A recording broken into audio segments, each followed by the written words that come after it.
Assalamu alaikum students. I am Syed Irfan Ali Shah and you are watching my YouTube channel Instant Physics Study. Students आज हम class 9 की physics के कुछ important topics discuss करने वाले हैं जो कि फर्स्ट टर्म एग्जामिनेशन के लिए मोस्ट इंपॉर्टेंट हैं। सो स्टार्ट लेते हैं chapter number 1 physical quantities and measurement से। इसमें हमारे पास जो सबसे इंपॉर्टेंट टॉपिक है that is base and derive quantities, then least count and zero error of vernier calliper, least count and zero error of screw gauge. Student last time एक question आया था कि which one of the following quantities are best for measurement, that is metre rod, vernier calliper and screw gauge. So student उसका answer हमने यूं लिखा था कि as least count of metre rod is 1 millimetre while least count of vernier caliper is 0.1 millimeter and the least count of micro screw gauge that is 0.01 millimeter. That's why micro screw gauge is the best. Same like that students, beam balance, physical balance and electronic balance का भी question इसी तरह आ सकता है। तो हमें पता है कि as the least count of beam balance 0.1 gram while the physical 0.01 gram and the electronic balance that is 0.001 gram. So that's why electronic balance is the best, ठीक है, for the measurement of mass. इसके साथ मैंने page number mention किए हुए, significant figure and rules मैंने इसका page number भी मेंशन किया हुआ है। न्यूमेरिकल में 1.2, 1.3, 1.6 एंड 1.7 आर मोस्ट इंपॉर्टेंट, ठीक है।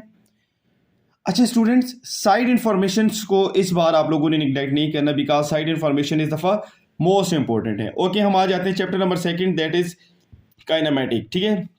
सो स्टूडेंट काइनेमेटिक में हमारे पास जो है सर्कुलर एंड रोटेटरी मोशन का डिफरेंस मोस्ट इंपॉर्टेंट है इस बार। एक्सेलरेशन एंड इट्स टाइप जो मैंने लिखा हुआ है इसमें पॉजिटिव एंड नेगेटिव जो एक्सेलरेशन है उसको मैं बोलना चाहता हूँ। पेपर में क्वेश्चन आया था what is the direction of acceleration if velocity is increasing and decreasing. So velocity increasing तो पॉजिटिव एक्सेलरेशन, वेलोसिटी डिक्रीजिंग तो नेगेटिव एक्सेलरेशन। ये वो वाली बात मैं यहाँ पे बता रहा हूँ। नेक्स्ट हमारे पास लॉन्ग क्वेश्चन के लिए distance time graph and speed time graph page mention है, ये मोस्ट इंपॉर्टेंट है।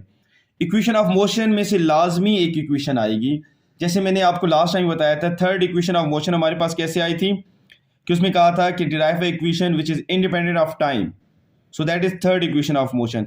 देन न्यूमेरिकल प्रॉब्लम में 2.3, 2.4, 2.5, 2.8 and 2.9 are more important. Chapter number 3 की जब हम बात करते हैं दैट इज डायनामिक्स, तो डायनामिक्स में हमारे पास जो मोस्ट इंपॉर्टेंट टॉपिक्स हैं that is vertical motion of two bodies, ठीक है, दैट इज हमारे पास वर्टिकल केस की यहाँ पे बात डिस्कस हो रही है। Then horizontal motion of body हमारे पास जो हमारे पास हॉरिजेंटल केस था। फोर्स एंड हमारे पास मोमेंटम का जो रिलेशनशिप था जो मैंने अपने एक लेक्चर में भी बताया हुआ है कि हमारे पास जो है तो कैसे फोर्स एंड मोमेंटम का रिलेशनशिप है, उसके मैंने एसएलओ बेस्ड क्वेश्चन भी बताए हुए, आप प्रीवियस वीडियोस में देख सकते हैं। Now law of conservation of momentum हमारे पास पेज नंबर हमारे पास मैंने इसे मेंशन किया हुआ है। देन हमारे पास उसके बाद आता है coefficient of fraction. Coefficient of fraction fraction के मिड में से एक टॉपिक है जो कि बहुत इंपॉर्टेंट है। मेथड टू रिड्यूसिंग फ्रैक्शन हमेशा से पेपर में बार बार आ चुका है, आपने लाजमी पढ़ना है। Centripetal force and banking of road, ये इसकी एप्लीकेशन लाजमी देखनी है। न्यूमेरिकल में 3.5, 3.8 एंड 3.9 एंड 3.10 ये आप लोगों ने लाजमी देखने हैं। अच्छे स्टूडेंट्स, ये जो इंपॉर्टेंट टॉपिक्स हैं ये आपको मेरे इंस्टेंट जो हमारा जो फिजिक्स चैनल है इसके अलावा आप लोग हमारे जो है तो इंस्टाग्राम के चैनल पे अगर आएँ तो वहाँ पे आपको ये टॉपिक सारे मिल जाएंगे, ठीक है। मैं पिक्चर वहाँ पे अपलोड कर दूंगा। हमारा जो इंस्टाग्राम पेज है that is shah.coaching-academy। Okay, chapter number 4 की जब हम बात करते हैं तो turning effect of force. Turning effect of force में सबसे पहले head to tail rule, then resolution of forces लाजमी आप लोगों ने करना है। रेजोल्यूशन ऑफ फोर्सेज में आपने जो हमारे पास जो आप लोगों ने f of x and f of y को डिराइव किया था, मैग्नीट्यूड, डायरेक्शन, ये सब आपने देखने हैं। Then difference between centre of mass and centre of gravity. अच्छा स्टूडेंट्स, इक्विलिब्रियम का जो टॉपिक है एसएलओ बेस में मोस्ट इंपॉर्टेंट सोचते हैं कि यहाँ पे टाइप्स हैं, स्टैटिक हमारे पास, ठीक है, डायनामिक इक्विलिब्रियम, फिर उसके बाद ट्रांसलेटरी हमारे पास डायनामिक इक्विलिब्रियम, हमारे पास रोटेटरी डायनामिक इक्विलिब्रियम, देन उसकी टू कंडीशन, देन स्टेट्स। तो ये लाजमी आपने पेज नंबर 97 to 102 तक करना है, ठीक है। जो हमारे पास न्यूमेरिकल प्रॉब्लम है 4.2, 4.3, 4.6, 4.9, 4.10 and most important example number 4 आप लोगों ने लाजमी करनी है। ओके स्टूडेंट्स, आगे हमारे पास चैप्टर नंबर जो 5 है वो मोस्ट इंपॉर्टेंट है। उसमें न्यूटन लॉ ऑफ ग्रेविटेशन लाजमी हर हाल में करना है। Newton law of gravitation with हमारे पास Newton third law of motion लाजमी करना है अब आपने, ठीक है ना।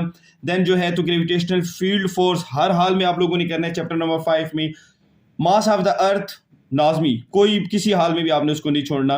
वेरिएशन ऑफ जी करना है आप लोगों ने। एन हमारे पास जो है तो motion of artificial satellite. Mean यहाँ के चैप्टर नंबर 5 सारे का सारा इंपॉर्टेंट है, ठीक है। ओके, चैप्टर नंबर 6 अगर आप चाहें तो चॉइस पे छोड़ सकते हैं, लेकिन कुछ टॉपिक आप लाजमी इसके भी कर लें, ठीक है। एंड वो कौन कौन से टॉपिक्स हैं, दैट आर वर्क लाजमी करना है एसएलओ बेस पे, maximum minimum and negative work इसमें करना है। काइनेटिक एनर्जी का प्रूफ 1/2 mv²। पोटेंशियल एनर्जी हमारे पास mgh। अच्छा, पोटेंशियल एनर्जी के साथ वहां पे elastic potential energy and gravitational potential energy भी लिखे, उसको भी पढ़ लें। मास एनर्जी इक्वेशन mc², ठीक है ना। एंड कन्वर्जिंग ऑफ एनर्जीज में हमारे पास जो फ्लो, हमारे पास जो चार्ट बने हुए हैं पावर स्टेशन का हमारे पास, ठीक है ना, और इलेक्ट्रिसिटी जनरेटर हमारे पास, वो लाजमी करने हैं। एंड देन एफिशिएंसी, ठीक है ना। इसमें आइडियल सिस्टम भी आप लोगों ने लाजमी करना है। वही न्यूमेरिकल 6.5 6.6 6.8 6.9 हमारे पास, ठीक है ना। ओके, चैप्टर नंबर 7 पे आ जाए तो properties of matter. Chapter number 7 board के उससे तो मोस्ट इंपॉर्टेंट है, लेकिन यहां पे भी आपने इसको नहीं छोड़ना। तो देखिए, मेजरिंग ऑफ एटमॉस्फेरिक प्रेशर। अच्छे student, measuring of atmospheric pressure में आप लोगों ने हर हाल में बैरोमीटर को भी करना है। Why water is not suitable for, हमारे पास बैरोमीटर ये भी करना है। अच्छा, what is the weather condition if suddenly atmospheric pressure increase, if suddenly atmospheric pressure decrease. What is the atmospheric हमारे पास pressure, sorry atmospheric condition if gradually decrease gradually increase. ये 4-5 केसेस हैं जो कि आपने मेजरिंग ऑफ एटमॉस्फेरिक प्रेशर में लाजमी करने हैं। Okay students, Pascal law and hydraulic press most important. Archimedes principle one of the most important topic है, याद रखिए लॉन्ग क्वेश्चन के लिए मोस्ट इंपॉर्टेंट टॉपिक मैं बता रहा हूं। Principle of flotation, Hooke's law and young modulus. So students, ये वो टॉपिक हैं चैप्टर नंबर 7 के जिनको आप बिल्कुल भी नहीं छोड़ सकते। न्यूमेरिकल प्रॉब्लम है 7.2 मोस्ट इंपॉर्टेंट, जिसमें आप लोगों ने डेंसिटी फाइंड आउट करनी है इन लीटर में, ठीक है, सॉरी वॉल्यूम फाइंड आउट करना है। 7.4 7.5 7.6 7.8। सो इंशाल्लाह स्टूडेंट्स, जो मैंने आज आप लोगों को टॉपिक बताए हैं, these topics are most important topic. आप लोगों ने ये टॉपिक हर हाल में करने हैं, ठीक है ना स्टूडेंट। मैं अपने जो है तो इंस्टाग्राम पेज पे shah.coaching academy के पेज पे इसकी पिक्चर अपलोड करने वाला हूँ, आप लोग वहां से भी देख सकते हैं। Thank you students.